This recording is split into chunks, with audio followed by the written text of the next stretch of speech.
वालेकुम, मैं हूँ आपकी होस्ट शाइस्ता रज़ा और आप देख रहे हैं प्रोग्राम आवाम दोस्त।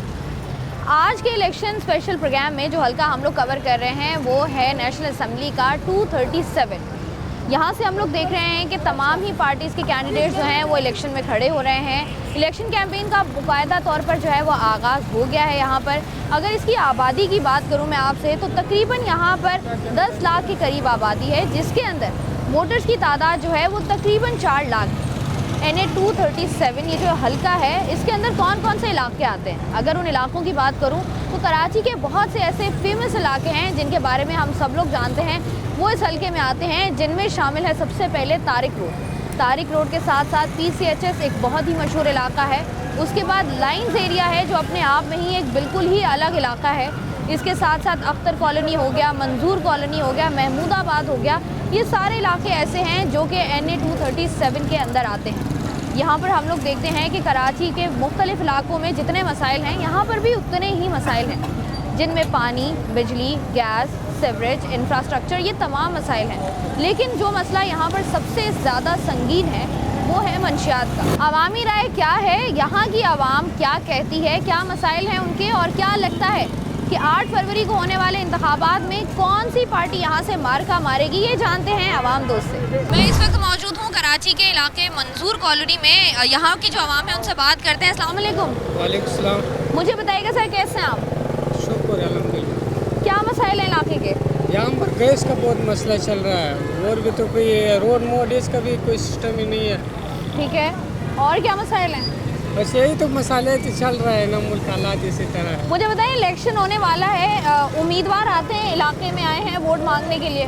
हाँ आता है, मतलब हम लोग नहीं पूछता है मुझसे। क्या कहते हैं आप? कहते नहीं है कि मसला कैसे हल करेंगे आप लोग?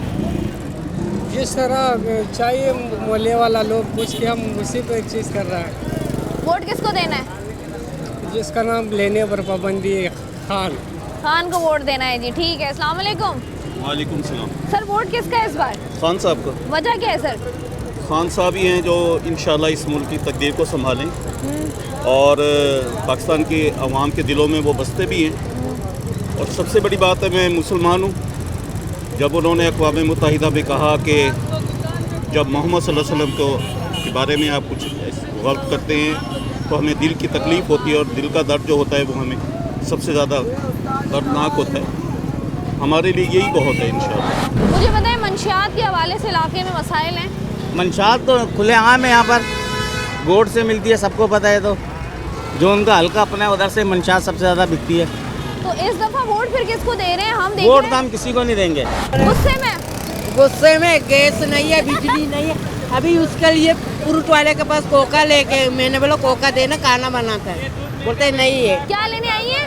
वो नहीं है पेती। एक मिनट, क्या लेने आई? पेती लेना है, कोका नहीं है, आग जलाता है। अच्छा। ये गैस नहीं है, तो बिजली ये तो नहीं है। पुराने वक्तों में होता था, अब अभी शुरू है ना, गैस भी नहीं है, बिजली भी नहीं है। तो मुझे बताएं, इतने मसाइल हैं, इतने छोटे छोटे बच्चे हैं, गैस नहीं होती तो क्या मसाइल देखने को मिलते हैं? कैसे संभालती हैं इनको? क्या करे, बच्चा उधर उधर जाता है, फ्रूट वाले के पास कोका लेता है, लकड़ी से खाना बनाता है। अभी मुझे बताएं, इलेक्शन होने वाला है, वोट हाँ। डालती हैं? पहले मैंने डाला, अभी नहीं डालता है, फायदा नहीं है। किसको डाला पहले? जी, कौन है? पाकिस्तान पीपल्स पार्टी PP को डाला, इमरान खान साहब को, बिलावल को, किसको वोट डाला? बिलावल को। तो अब दोबारा पाकिस्तान पीपल्स पार्टी को वोट डालेगी? अभी नहीं डालता है, गैस नहीं है, बिजली नहीं है, कहाँ से डालें? अच्छा, मुझे बताएं, इलाके के मसाइल क्या क्या हैं? बस ना पूछें, बहुत महंगाई और बहुत बुरे हाल है। उम्मीदवार आ रहे हैं वोट मांगने, दिल नहीं करता किसी को भी देने को। क्यों इतना दिल दुखा हुआ क्यों है? बहुत महंगाई ने बहुत तंग करके रखा हुआ, हर बंदा हर घर में बेरोज़गार है, कारोबार कोई भी नहीं है, कोई भी काम नहीं है कि इंसान कोई काम करे। पढ़े लिखे भी बेरोज़गार होके बैठ गए, तो परेशानियाँ बढ़ रही हैं हर घर में, हर बहुत मसले हैं हर घर में। ऐसा ही है। मुझे बताएं, जो उम्मीदवार खड़े हो रहे हैं इलेक्शन में, तो आपको क्या लगता है कि उम्मीदें बांधी हैं आपने या नहीं? नहीं, कोई नहीं, किसी से भी उम्मीद नहीं किसी है? से भी कोई उम्मीद नहीं है। वोट देना किसको है? दिल ही नहीं करता किसी को भी देने को। इस दफ़ा देंगी वोट? देखेंगे, क्या होता है, लेकिन नहीं, वैसे देने को कोई दिल नहीं करता है, वोट देने को दिल नहीं दे करता। दीजिएगा, दिल मना लीजिएगा, बड़ा ज़रूरी है वोट देना। अपने हक का इस्तेमाल करना बड़ा ज़रूरी है। अभी मुझे देखे ना आपके हल्के से जो है रऊफ़ सिद्दीकी साहब खड़े हुए हैं एमकेएम से, ये असदुल्ला न्याजी साहब खड़े हुए पाकिस्तान पीपल्स पार्टी से, जमात इस्लामी के कारकुन भी, जमात इस्लामी के उम्मीदवार भी खड़े हुए हैं। किसी को वोट नहीं देना, किसी के बारे में पता है आपको? मैं तो जहाँ इमरान खान साहब को वोट दूंगा, जहाँ जमात इस्लामी साहब। जमात इस्लामी को अभी चांस है वोट देने का। पीटीआई के साथ साथ मज़ीद जो लोग मौजूद हैं उनसे भी बात कर लेते हैं, लेकिन आवाम से बातों का सिलसिला तो जारी है। सबसे पहले इलाके की सूरत हाल पर भी अगर बात कर ली जाए तो ये मेन रोड है इस इलाके की, जो कि इस मेन सड़क से जो है ये इलाके को कनेक्ट करती है। लेकिन अगर इस सड़क की सूरत हाल हम लोग देखें तो इसका इंफ्रास्ट्रक्चर बताता है, या इस सड़क की ज़बूहाली हमें ये बात बताती है कि इस सड़क को कभी इतना सीरियसली लिया ही नहीं गया या बनाया ही नहीं गया। और चूँकि मैं यहाँ पर खड़ी बात कर रही हूँ तो आप लोग देख रहे हैं कि यहाँ से ट्रैफिक मुसलसल गुजर रहा है, और यहाँ से जब ट्रैफिक मुसलसल गुजरता है, लोग आते हैं जाते हैं, रोज़ सुबह यहाँ से निकलते हैं, तो किस कदर मुश्किलात का हमें सामना करना पड़ता है। क्योंकि होता ये है कि जब भी हम लोग कोई भी काम कर रहे होते हैं, जब भी हम लोग निकल रहे होते हैं, और जो ट्रैफिक का स्ट्रेस होता है वो इतना शदीद होता है कि हम लोग जो है वो हाइपरटेंशन के मरीज़ बने हुए होते हैं। जहाँ से हमें 5 मिनट निकलने में लगते हैं, वहाँ हमें आधा घंटा लग रहा होता है। लेकिन इन सारी मसाइल पर बात हम कर रहे हैं। NA 237 में भी देखें तो कराची के बाकी हलकों की तरह यहाँ पर भी इलेक्शन की गहमा गहमी जो है वो स्टार्ट हो गई है। मुख्तलिफ पॉलिटिकल पार्टीज़ की जानिब से जो है वो अपनी कैंपेन्स का उस तरीके से आगाज़ कर दिया गया है। उम्मीदवार जो है वो हलकों में आ रहे हैं, इलाकों में आ रहे हैं, वोट मांग रहे हैं। लेकिन देखना ये है कि NA 237 की आवाम वोट किसको देगी।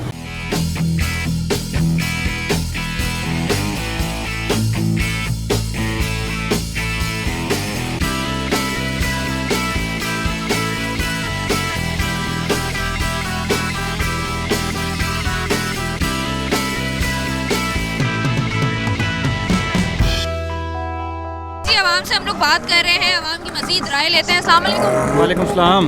कितने अरसे से रह रहे हैं इस इलाके में? तकरीबन 8 माह से। 8 माह से। इस सड़क से जब गुजरते हो तो बहुत मुश्किल पेश आती है। मैं आप खुद कॉन्ट्रैक्टर हूँ। मुझे बताओ, बाइक कितनी दफ़ा ख़राब होती है, पंक्चर होती है? आए दिन डेली।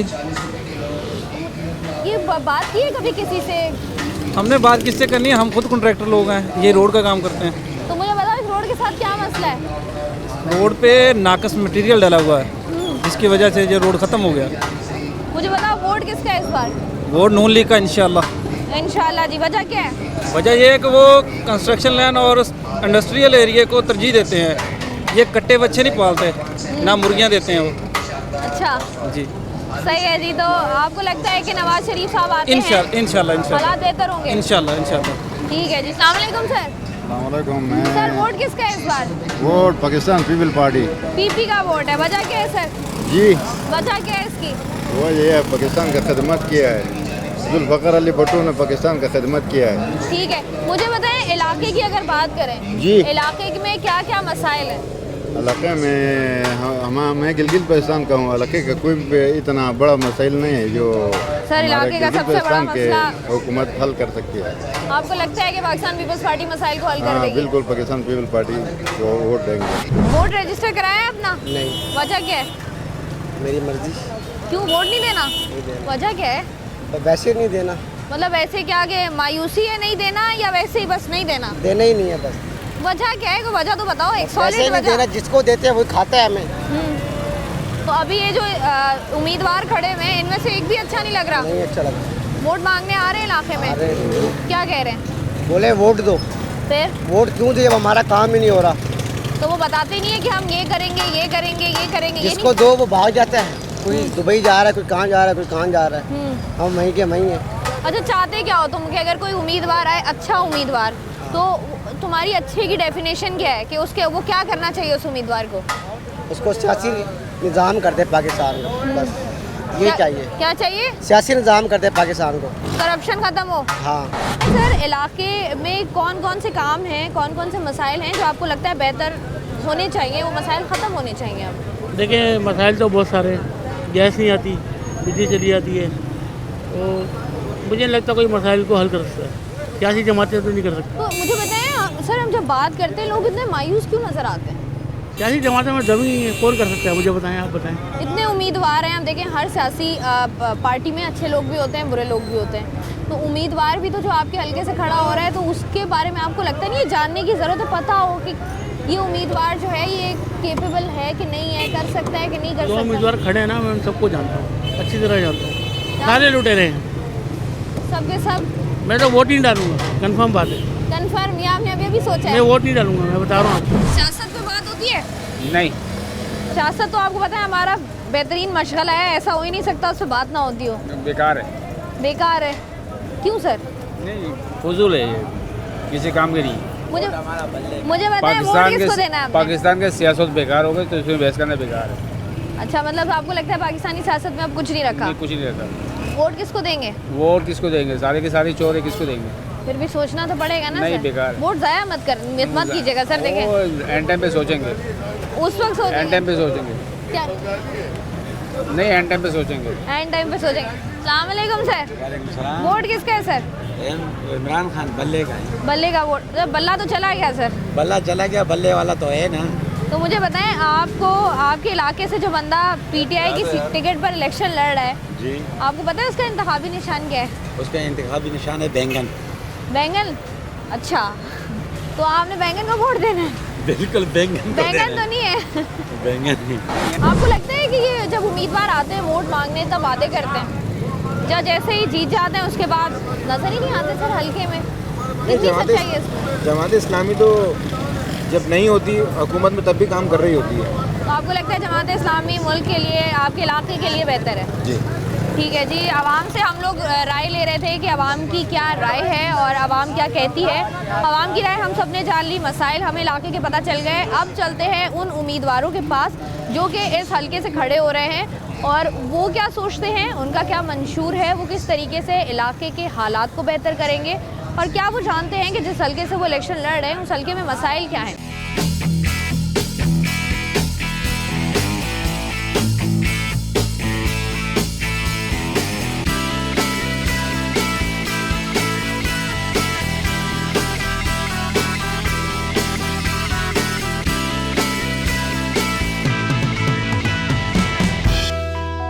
NA 237 का हल्का जो है वो हम आज के प्रोग्राम में कवर कर रहे हैं और यहाँ से जो है वो कौमी असम्बली की सीट के लिए MQM से जो है वो रऊफ़ सिद्दीकी साहब जो है वो जो है वो उम्मीदवार हैं। आइए उनसे बात करके जानते हैं कि क्या उम्मीदें हैं। अस्सलाम वालेकुम सर। जी वालेकुम अस्सलाम। कैसे हैं सर आप? अल्लाह का भला। मुझे बताइए रऊफ़ साहब, क्या प्लानिंग की है इस दफ़ा NA 237 की बेहतरी के लिए, क्या कर पाएंगे? देखिए, पहली बात तो ये है कि ये सबसे कदीम बस्ती है, ट्रू, 70 साल पुरानी। और हैरत की बात यह है कि ये मोहनजोदाड़ो से ज़्यादा बदतर पोजीशन के अंदर इस वक्त, क्योंकि मोहनजोदाड़ो में तो फिर भी सीवरेज की लाइनें थी ना, यहाँ नालियाँ थी, यहाँ तो वो भी नहीं है। यहाँ पे पानी का सबसे बड़ा मसला रहा। मेरे अपने वक्त में जब मैं 2008 में था तो उस वक्त एक बहुत बड़ा प्रोजेक्ट पानी का था जो हमने शुरू किया था, लेकिन बाद में फिर हालात भी ऐसे हो गए। K4 का जो प्रोजेक्ट है वो भी अगर मुकम्मल हो जाएगा तो, लेकिन हमारी फर्स्ट प्रायोरिटी ये है कि हम किसी तरीके से भी पानी की बाकी लाइनें बाकी जगह के ऊपर और सीवरेज के जो निज़ाम यहाँ पे बिल्कुल दलम बलम हुआ है, जबकि बहुत आसानी के साथ सीवरेज का बंदोबस्त यहाँ पे हो सकता है क्योंकि गुजर नाला यहीं से बह रहा है। तो ये हमारे उसका हिस्सा है, मंशूर का भी हिस्सा है कि हम ज़िले हुकूमतों को स्ट्रेंथन करना चाहते हैं। सूबाई खुद मुख्तारी के लिए सारी ज़िंदगी जद्दोजहद की और चलो सूबाई खुद मुख्तारी मिल गई, लेकिन सूबाई खुद मुख्तारी मिलने के बाद उन्होंने ये किया कि ज़िलों को ही दबा दिया, लोकल गवर्नमेंट का कोई कॉन्सेप्ट ही ख़त्म करके रख दिया। बड़ी मुश्किल से इतनी जद्दोजहद के बाद तो इलेक्शन कराए, तो फिर इलेक्शन कराची में तो ख़ास तौर पे ऐसे कराए कि एक हल्का 1 लाख वोटर और दूसरा हल्का 25,000 वोटर पे। तो जहाँ से खुद ने जीतना था वहाँ 25,000, जहाँ हमारे लिए मुसीबतें खड़ी करनी थी वहाँ 1 लाख। तो इस किस्म के गैर जमहूरी हथकंडे यहाँ पर होते रहे। और तो अब लेकिन पाकिस्तान को तो सरवाइव करना है ना। पाकिस्तान के अंदर हमने एक मुआहदे के लिए ऑफ़र की तमाम सियासी जमातों को कि जनाब अब जो हमसे वज़ीर आज़म का वोट लेने आएगा, हर दफ़ा आप देखें तमाम बड़ी सियासी जमातें, ख्वाह पीपल्स पार्टी हो, ख्वाह नून हो, ख्वाह PTI हो, इनको जब वज़ीर आज़म बनना था, सदर बनना था तो MQM में के पास मेरी बात सुने रऊफ़ साहब, जैसे अभी आपने बात की ना, MQM हर किसी की इत्तेहादी भी तो बन जाती है ना। जिसको वज़ीर आज़म का वोट चाहिए मुत्तहिदा जो है पीपल्स पार्टी के साथ भी मिल जाएगी, नून लीग के साथ भी मिल जाएगी, PTI के साथ भी की भी इत्तेहादी होगी। तो मुझे बताएं, मुत्तहिदा की अपनी इंडिविजुअलिटी नज़र क्यों नहीं आती नहीं, है? उसकी वजह है, देखिए मसला ये है कि ये डेमोक्रेटिक कंट्री है ना, यहाँ पे जो जीत के आएगा आपको उसी से बात करनी होगी। अब जाहिर बात है MKM मिडिल क्लास और लोअर मिडिल क्लास की जमात जो सिंध के शहरी इलाकों के अंदर एग्जिस्ट करती है, हम यहाँ से जीत के आते हैं तो हमारे पास इतने नंबर तो होते नहीं हैं, तो कौमी असम्बली और सूबाई असम्बली में यही जीत के आते हैं। फिर हम इनसे वादा करते हैं, लोग हम पर तनकीद कर रहे हैं, जबकि तनकीद इन पे करनी चाहिए कि जो बाइख्तियार फरीक है उसको चाहिए कि उन माहदों पे अमल करें। और MKM ने सिर्फ वज़ीर-ए-आज़म को नहीं, ये आते हैं कि जी हमारे सदर को भी मुंतखब करने के लिए वोट दे दें, ये आते हैं स्पीकर डिप्टी स्पीकर के लिए भी, ये चेयरमैन सेनेट के लिए भी आते हैं। तो इस दफ़ा हम उनसे बताएंगे कि हाँ 30 साल से हम सब आपको वोट देते रहे, एक दफ़ा हमारे भी किसी मेन बंदा जब खड़े होगा इलेक्शन में तो आप उसको भी वोट डालें। अच्छा रऊफ साहब, मुझे ये बताइएगा कि इस दफ़ा जो सीट एडजस्टमेंट आपकी हुई है, इत्तेहाद आप लोगों का हुआ है, आपको क्या लगता है कि उस तरीके से डिलीवर कर पाएंगे जिस तरीके से पहले लोगों की उम्मीदें थी कि MKM मिडिल क्लास की जमात है, उस तरीके से डिलीवर हो पाएगा इस दफ़ा या आवाम मायूस होगी? देखिए पहली बात तो ये है कि आवाम को मैं वाज़ेह तौर पर बता दूँ कि हमारी सीट एडजस्टमेंट जो है वो बड़ी ग्राउंड रियलिटी के ऊपर है। हम पेशावर सियासतदान नहीं है कि ये सीट तू ले ले तो वो सीट मैं ले लूँ। मसला ये है कि जो हमारी रवायती सीटें हैं उस पर हम इलेक्शन लड़ रहे हैं, और यहीं से भी नहीं लड़ रहे हैं बल्कि हम पंजाब में भी और KPK में भी और बलूचिस्तान में भी हमारे 6 नुमाइंदे इलेक्शन लड़ रहे हैं। लेकिन हम ना, हमारे जो सीट एडजस्टमेंट है, मिसाल के तौर पर दादू है, दादू में हमारे तकरीबन 25 साल वोट हैं, लेकिन हम नहीं जीत सकते, लेकिन अगले को हरवा सकते हैं। मुझे सिर्फ एक बात आप बता दें कि आपको क्या लगता है NA 237 में सख्त मुकाबला होने वाला है? नहीं, वन साइडेड है। 237 में सख्त मुकाबला वन साइडेड है। वन साइडेड है, जीत जाएंगे आसानी से।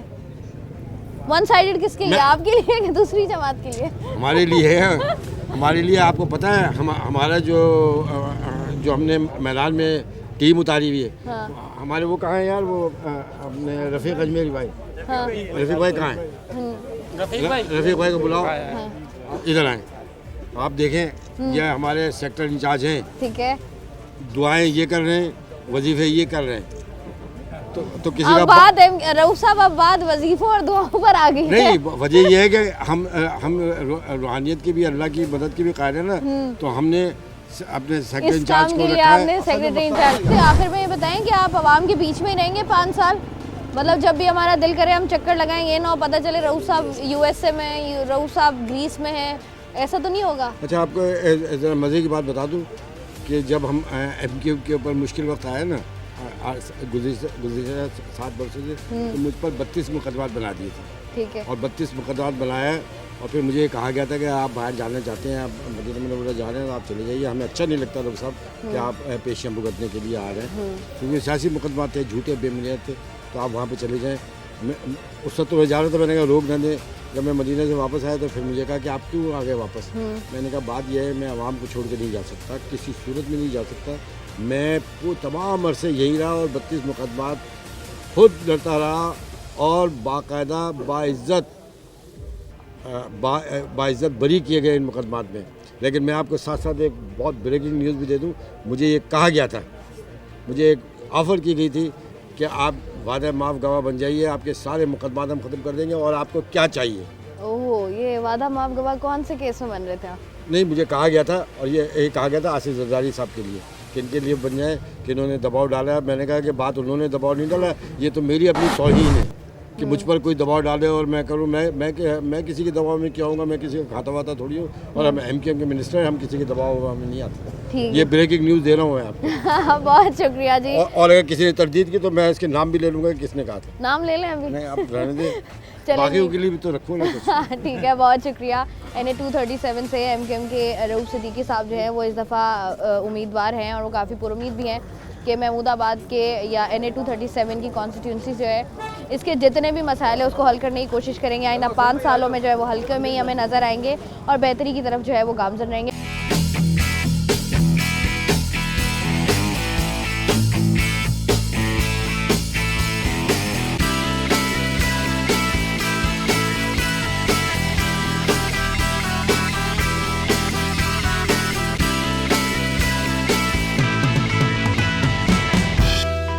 आज के प्रोग्राम में हम लोग NA 237 को कवर कर रहे हैं और हमारे साथ पाकिस्तान पीपल्स पार्टी की टिकट से जो इलेक्शन लड़ रहे हैं असद आलम न्याजी साहब वो मौजूद हैं, उनसे बात करते हैं। अस्सलाम वालेकुम सर। अस्सलाम वालेकुम जी। मुझे बताएं कैसी चल रही है आपकी कैंपेन? जी मेरा ख्याल है इलाके में तो हम ही कैंपेन कर रहे हैं और तो हमने किसी को देखा नहीं है कि कोई NA पे कोई कैंपेन हो। एक दो दफ़ा हमें रऊफ़ सदीकी साहब नज़र आए हैं, बस हम तो लोगों के पास जा रहे हैं जी कंटिन्यूसली और मेरा ख्याल है कोई 2 महीने से हम कर रहे हैं जी। हमने पहले से ही शुरू कर दी कैंपेन? देखिए सईद गनी तो ज़्यादातर अपना टाइम जो है गुजारते ही यहाँ पे, तो इसलिए उनके लिए कोई डिफ़िकल्ट नहीं था। तो फिर जब मैं वो आया तो मेरे लिए भी कोई डिफ़िकल्ट नहीं था लोगों का, बिकॉज़ काफ़ी लोग मुझे जानते थे, तो इसलिए कोई डिफ़िकल्ट नहीं है जी। तो हम कंपेन करके काफ़ी पॉजिटिव रिस्पांस लोगों से मिल रहा है। आप इलेक्शन कैंपेन कर रहे हैं, वोटर्स के पास जब भी जाते हैं हम देखते हैं वोटर्स बड़े मायूस नज़र आते हैं इस बार कि हमें जो है उस तरीके से काम नहीं किया गया या उस तरीके से हमारी उम्मीदों पर पूरा नहीं उतरे हैं। तो मुझे बताएं कैसे आवाम को बाहर निकालेंगे आप? मेरा ख्याल है जी ये आपकी ऑब्जर्वेशन हो सकती है, बट हम आज भी कुछ 6 जलसे करके आ रहे हैं। हम 2 बजे निकले थे और अभी इसलिए आपको वेट करना पड़ा। मेरे ख्याल में ये ऐसी बात नहीं है जी। सईद गनी साहब ने यहाँ पे बहुत काम किया है और क्योंकि मेरे नीचे NA की सीट के नीचे 3 MPs हैं, 105 है, 103 है, 104। तो वो ये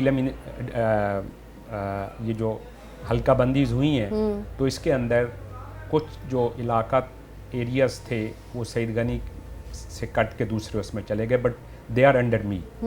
वहाँ भी उन्होंने बहुत काम किया है और मेरे ख्याल में ये तसर ठीक नहीं है कि काम नहीं। वो तो आप जाके रोड पे देख लें, जो पानी का काम इन्होंने किया है, जो हॉस्पिटल का किया है, हेल्थ क्लब बनाए हैं, the first health club in जो सिंध में गवर्नमेंट के लेवल पे बने हैं, बहुत बड़ा पार्क बनाया है। तो he did a lot of good job. मुझे बताएं, ये तो हम देख रहे हैं कि चलें ये तासुर तो होता ही है कि आवाम को बाहर निकालना मुश्किल होता है, क्योंकि देखें कि 5 साल अगर देखे जाएं तो आवाम के लिए भी आसान नहीं रहे हैं, बड़े मुश्किल रहे हैं। लास्ट 2 इयर्स तो आप कह रहे हैं बहुत ही ज़्यादा मुश्किल थे।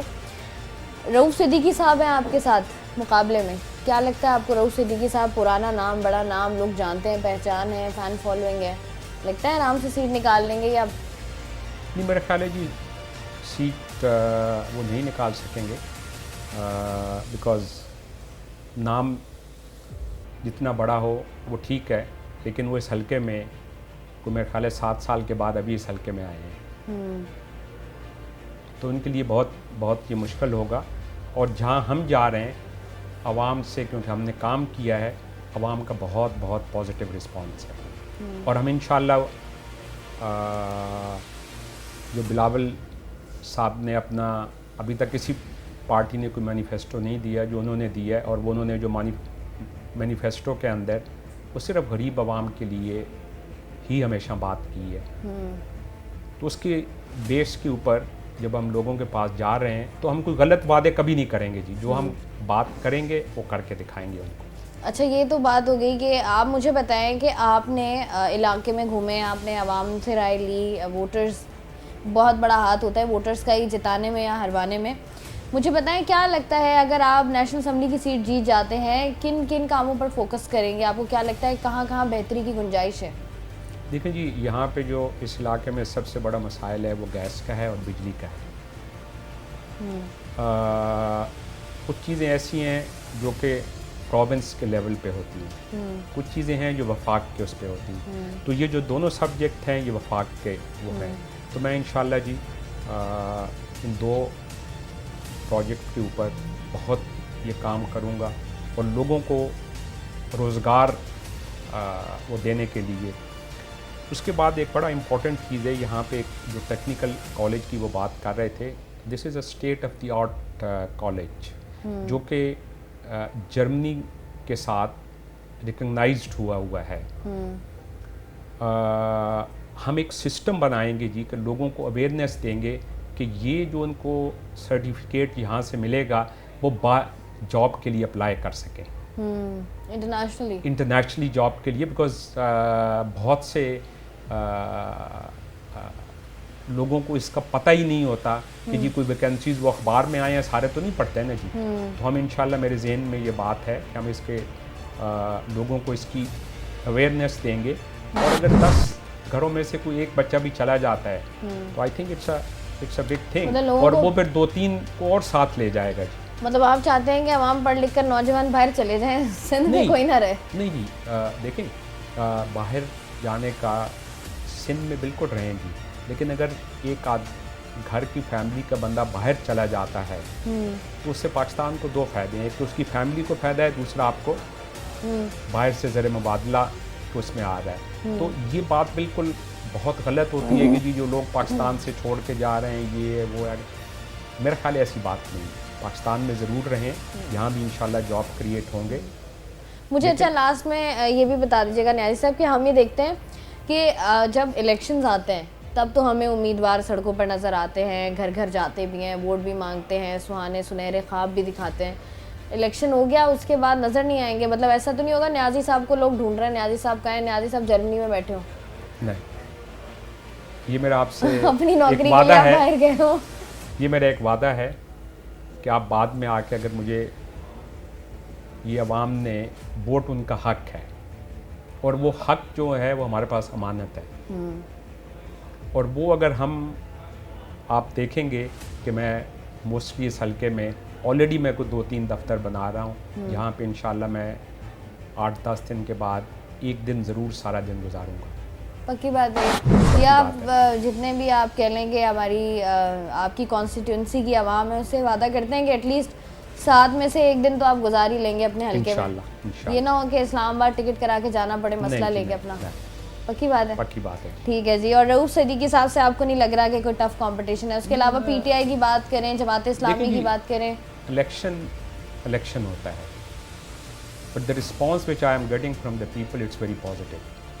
तो मुझे उस पर आई एम वेरी कॉन्फिडेंस के लोग देखेंगे कि जी पीपल्स पार्टी का एक पहले उन्होंने एक बंदे को सिलेक्ट किया, उसने क्या काम किया, तो अभी जब वो नेशनल असम्बली के लिए भी सिलेक्ट करेंगे तो मेरा ख्याल है उनके काम जो पहले 100 रुपये का होता था वो 200 रुपये का होगा।